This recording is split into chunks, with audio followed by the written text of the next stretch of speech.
जिंतूर पोलिसांची धडाकेबाज कारवाई. दरोडा व खंडणी प्रकरणातील आरोपी अटकेत.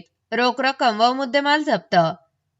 परभणी तालुक्यातील जिंतूर पोलिसांनी दरोडा आणि खंडणीच्या 2 वेगवेगळ्या गुन्ह्यामध्ये प्रभावी कार्यवाही करत आरोपींना अटक केली आहे. आरोपीकडून रोख रक्कम, मोटरसायकल, सोयाबीन आणि मोबाईल जप्त करण्यात आला असून पुढील तपास सुरू आहे.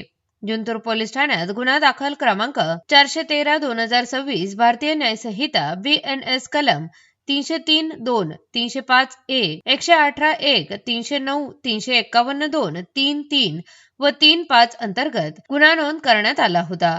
21 जुलै रोजी वेअर हाऊस अकोला येथे फिर्यादीला चाकूचा धाक दाखवून मारहाण करत खिशातील 1,000 रुपये जबरदस्तीने हिसकावून नेण्यात आले होते. या प्रकरणात पोलिसांनी सुमित उत्तमराव राठोड आणि कृष्णा कुंडलिक राठोड या दोघांना अटक केली. त्यांच्या ताब्यातून 90 किलो सोयाबीन, किंमत 8,000 रुपये आणि एक मोटरसायकल जप्त करण्यात आली. तसेच गुन्हा क्रमांक 415/2026 BNS कलम 309(2) अंतर्गत एका व्यक्तीकडे 3.5 लाख रुपयांची खंडणी मागून धमकावल्याप्रकरणी चंदू रफिक खान पठाण याला अटक करण्यात आली. त्याच्याकडून 2,18,500 रुपये रोख रक्कम आणि एक मोबाईल फोन जप्त करण्यात आला आहे.